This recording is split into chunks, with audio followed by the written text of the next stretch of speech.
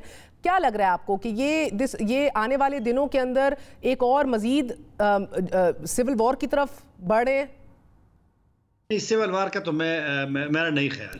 صرف پنشیر باقی ہے طالبان کے کنٹرول سے، وہ کنٹرول میں نہیں ہے، لیکن وہاں پہ بھی میرا نہیں خیال کوئی بہت بڑی لڑائی ہوگی. پنشیر تو ایک ذرہ ہے اور وہ چھوٹا سا صوبہ ہے، ضلع تھا، لیکن وہاں پر جب لڑائی کی نوعیت کیا ہوگی، اختلافات کی نوعیت کیا ہوگی؟ نہیں، اختلافات ایسے دیکھو نا، اس وقت تو کچھ بھی نہیں ہے، لیکن یہ دیکھو نا، انسانی جو تنظیمیں ہوتی ہے اس میں مسائل ہوتے ہیں.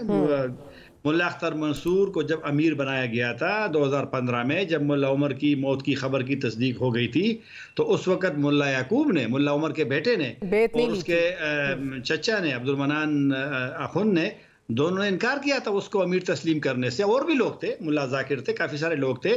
تو اختلاف تو ہوتے ہیں اور اختلاف ہوں گے. اور اب تو طالبان میں بہت زیادہ لوگ ہیں. یہ دیکھیں نا، جو اب آپ کو یہ جو قطر میں دفتر کے جو نیگوسیشن ٹیم ہے، اس میں جب نئے لوگ شامل کیے گئے تھے، ملا برادر جب بنا اس کے ہیڈ، تو اس میں خاندانوں کو، جو بڑے بڑے خاندان ہیں مشہور، ان کو نمائندگی دی گئی. مثلا انس حقانی، وہ باگرام جیل میں تھے، لیکن اس کو مذاکراتی ٹیم میں شامل کیا گیا. یونس خالص کے بیٹے مطیع الحق کو وہ اس میں شامل کیا گیا. تو لہٰذا خاندان، یہ مجبوریاں ہوتی ہیں تحریکوں کے، کیونکہ انسانی تحریکیں ہیں. طاہر خان صاحب، آپ سے ایک انسائٹ مجھے جاننی ہے، کیونکہ آپ ایک اس یونیک پوزیشن میں ہیں جدھر آپ کے ادھر بھی روابط ہیں، ادھر بھی روابط ہیں.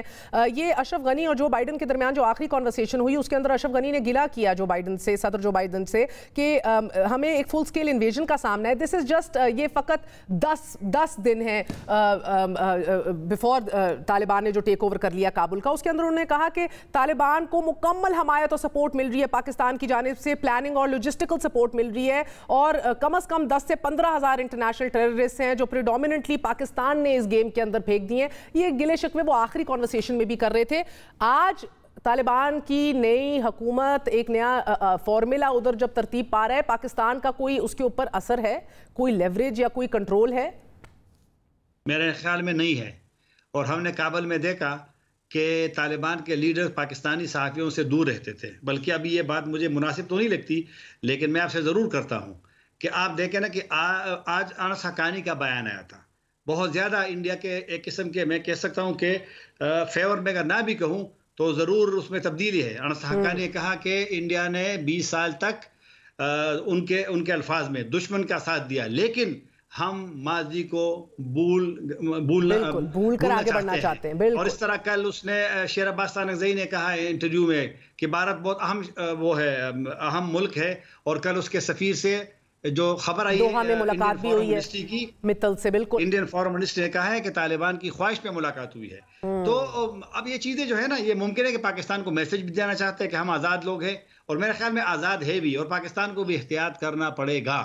یہ جو ہمارے لوگ بعض اوقات میسیج دیتے ہیں اور اس طرح تاثر دیتے ہیں کہ بس یہ ہمارے کنٹرول میں ہے، اس سوچ نے، یہ جو وہاں پر ریئیکشن ہے نا، میں نے دیکھا ہے وہاں پر جو پاکستانیوں کے حوالے سے جو اس میں ہے کابل میں، تو یہ اگر مزید، اور آپ نے اس کا انٹرویو سنا ہوگا ذبیح اللہ مجاہد کا، اس نے کہا کہ ہمیں ڈیورن لائن سے اختلاف، فینسنگ جو پاکستان نے کی ہے، باڑ لگائی ہے، اس کو افغان عوام پسند نہیں کرتے. پاکستان نے یہ کام کر کے قوموں کو تقسیم کیا ہے. یہ میسج دے رہے پاکستان کو کہ پاکستان ذرا اپنے احتیاط کرے بیانات میں. تو میرے خیال میں بد اعتمادی موجود ہے. اور میں نے تو یہ کابل میں پاکستانی سے یہ بھی سنا کہ جو طالبان ٹی ٹی پی کے نائب امیر رہا ہوئے ہیں، ان کو سیف پیسج دیا گیا کنڑ جانے کے لیے، تو کہ محفوظ ہو وہاں پہ. تو بہرحال یہ چیزیں اب پاکستان کے لیے بھی چیلنج بنے گی، لیکن پاکستان کے لیے موقع ہے کہ پاکستان اگر اعتماد بحال کرنا چاہتا ہے طالبان کے ساتھ. بہت باتیں کر رہے ہیں. طاہر خان صاحب ہمارے ساتھ موجود ہیں. صورتحال بہت سنگین ہے, پھونک پھونک کے چلنا ہوگا, نہ ہی اعتماد صرف بحال کرنا ہوگا لیکن اس طریقے سے کرنا ہوگا کہ نہ ہمارے انٹرسٹ کمپرومائز ہوں, اور جو ہمارے خدشات ہیں بھارت مخالف تحریک کے حوالے سے, تحریک طالبان پاکستان کی فنڈنگ اور را کی کارروائیوں کے حوالے سے ان کو بھی ایڈریس کیا جا سکے. ناظرین, آپ کو یہ بتاتے چلیں کہ صرف یہ صورتحال نہیں بلکہ امریکی انخلا کے بعد خطے میں غیر معمولی تبدیلیاں سامنے آ رہی ہیں کہ جس کی حالیہ مثال ایران اور سعودی عرب کے درمیان عراق میں ہونے والے مذاکرات ہیں. 10 مئی کو ایران کی جانب سے پہلی بار تسلیم کیا گیا کہ وہ سعودی عرب کے ساتھ سفارتی سطح پر بات چیت کر رہا ہے, کہ جس کے بعد مذاکرات کے 3 دور ہوئے اور اب ایز وی سپیک چوتھا راؤنڈ بغداد میں جلد متوقع ہے. اور انقلاب ایران کے بعد 40 سال تک دونوں ملکوں کے درمیان خطے میں اپنا اثر و رسوخ قائم کرنے کی کوششیں جاری رہیں کہ جسے شیعہ سنی تاریخی تنازع کی شکل میں بھی پوری دنیا نے دیکھا. ماہرین اسے مشرق وسطیٰ کی سرد جنگ قرار دیتے آئے ہیں. شام, لیبنان, یمن میں بھی ان ممالک میں تو دونوں ممالک ایک دوسرے کے موقف کی کھول کر مخالفت بھی کرتے آئے ہیں اور ایک دوسرے پر پراکزیز کی حمایت کے الزامات بھی عائد کرتے آئے ہیں. مگر پھر سعودی عرب اور ایران نے مذاکرات کا باضابطہ اعلان کر کے دنیا کو حیران کر دیا. عرب ملکوں کی جانب سے اسرائیل کو تسلیم کیے جانے کے بعد ایران میں یہ بحث عوام سے نکل کر صدارتی کیمپس کا حصہ بن گئی کہ ہمیں سعودی عرب سے کیسے تعلقات رکھنے چاہیے. ماضی میں امریکہ کی جانب سے سعودی عرب کو دی جانے والی فوجی امداد کو ایران اپنے خلاف ایک خطرے کے طور پر دیکھتا رہا ہے. 2016 میں شیخ نمر النمر کو دہشت گردی اور بغاوت کے الزام پر سعودی عرب نے پھانسی دے دی اور اس کے بعد ہم نے دیکھا کہ دونوں ملکوں کے درمیان تعلقات خرابی کے عروج پر پہنچ گئے, کہ جس کے بعد ایران کے اتحادی حوثی باغیوں کی جانب سے سعودی عرب کی تیل تنصیبات پر حملے بھی کیے گئے. اس کے نتیجے میں سعودی عرب کی تیل کی پیداوار میں 50% کمی بھی آئی.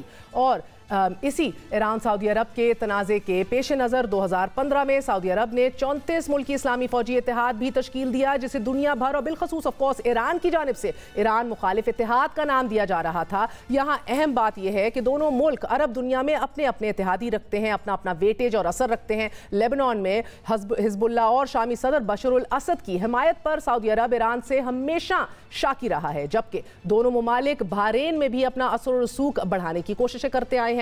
مگر اب دونوں ملکوں کے درمیان تعلقات میں بہتری سے خطے میں امریکی اثر و رسوخ ختم ہونے کی توقع کی جا رہی ہے, کیونکہ عرب دنیا اور بالخصوص سعودی عرب میں امریکی فوجیوں کی تعیناتی کو ایران تنازع کی ایک اہم وجہ تصور کرتا ہے. A lot is changing. خطے میں تیزی سے چینجز آ رہے ہیں. پاکستان کو اس حوالے سے اپنی پوزیشن کے اوپر بھی غور کرنا ہوگا. ایک چھوٹا سا وقفہ لیتے ہیں, وقفے کے بعد حاضر ہوں گے. Stay with us.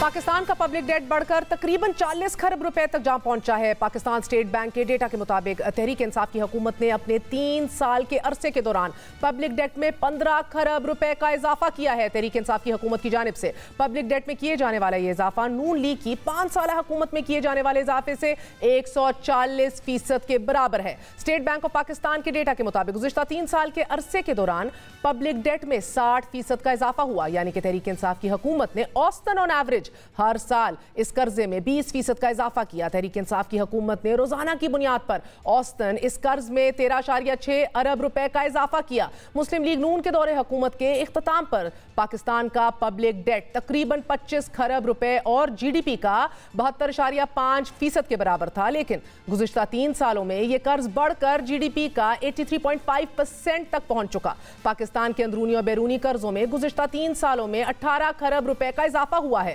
Ministry of finance کی رپورٹ کے مطابق حکومت نے مالی سال برائے 2022 کے پہلے ماہ میں 1.6 ارب ڈالرز کا بیرونی قرض حاصل کیا ہے, جو کہ گزشتہ مالی سال کے پہلے ماہ میں 800 ملین ڈالر تھا, یعنی کہ گزشتہ مالی سال کے مقابلے میں 100% زائد. قرضوں میں بے پناہ اضافے کی وجہ آپ کو بتائیں گے, لیکن اس سے پہلے دیکھیے عمران خان صاحب کس طرح pre election and post election Muslim League Noon اور پاکستان پیپلز پارٹی کے اوپر سب سے زیادہ سب سے بڑھ کر تنقید اسی حوالے سے کیا کرتے تھے, اور دعوے کیا تھے ملاحظہ کیجیے.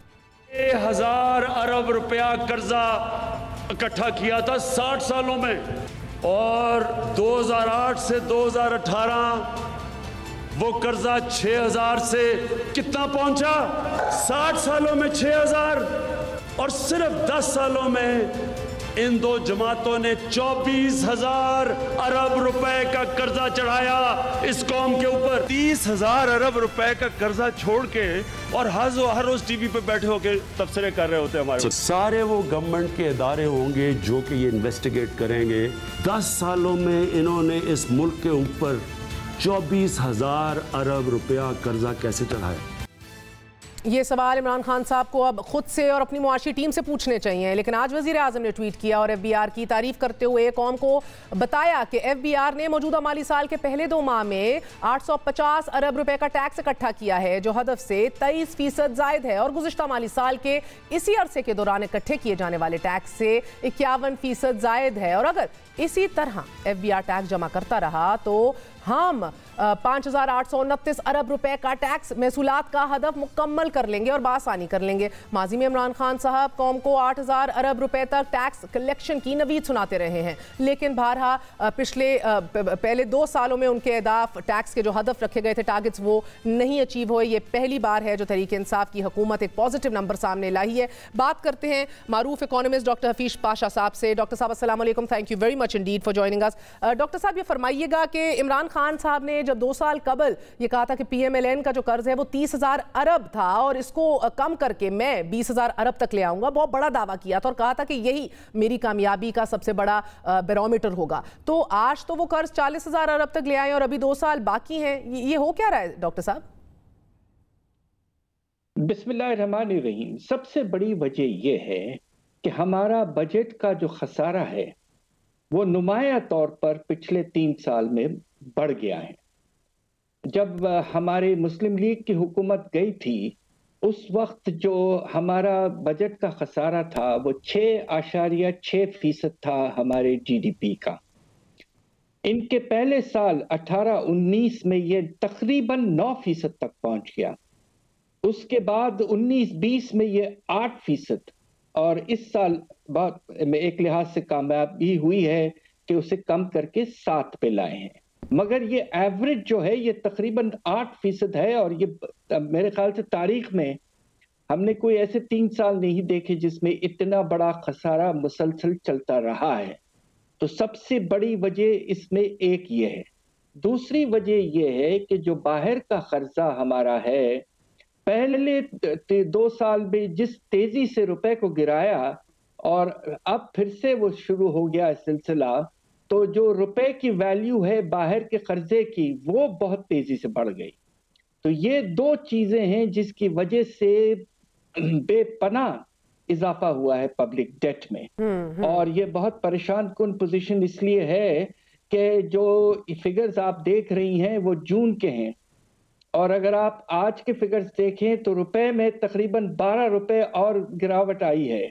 تو جو قرضہ آپ کہہ رہی تھی والیوم وہ 800 ارب سے اور بڑھ چکا ہے روپے کے گرنے کی وجہ سے۔ سو کنڈیشنز کافی اس لحاظ سے پریشان۔ مگر ڈاکٹر صاحب مسلم لیگ نون کی ٹیکس کلیکشن 4,000 ارب تھی، عمران خان صاحب کا دعویٰ تھا اس کو دگنا کر دوں گے یعنی کہ 8,000 ارب تک لے جاؤں گا، مگر 3 سالوں کے اندر تو یہ 4,700 بلین تک ہی پہنچا ہے۔ اس کا کتنا کردار یا رول ہے قرضے بڑھنے میں؟ جی اس کا بڑا رول اس لیے ہے کہ آپ کا جو ٹیکس جب کہتے ہیں نا کہ جو ہمارے اکانومی سے ہم کتنا ٹیکس اٹھاتے ہیں، ان کے دور میں آپ کے مسلم لیگ کے یہ 13% تک پہنچ چکا تھا، اور یہ گر کے 11 کے بھی نیچے آ گیا تھا۔ پچھلے سال اللہ کے فضل سے کچھ بہتری آئی ہے، مگر ابھی بھی یہ 11 ساڑھے 11 کی رینج میں ہے، تو اس میں کوئی اضافہ نہیں ہوا۔ دوسری طرف آپ کو یاد ہوگا ایک وقت ایسا تھا جب کہ سر سود کو 6% سے بڑھا کر 13.25% تک اسٹیٹ بینک لے کے چلے گئی تھی۔ بالکل، اس کے نتیجے میں جو ہمیں سود دینا پڑ رہا ہے اپنے ڈیٹ پر، قرضوں پر، وہ بے پناہ بڑھا۔ صرف ایک سال میں 600 ارب اس میں اضافہ ہوا ہے۔ تو یہ سب ساری چیزیں ملا کر نتیجہ یہ ہے کہ آپ کا جو قرضے کا بوجھ ہے وہ کافی بے تحاشا لیول تک جا چکا ہے۔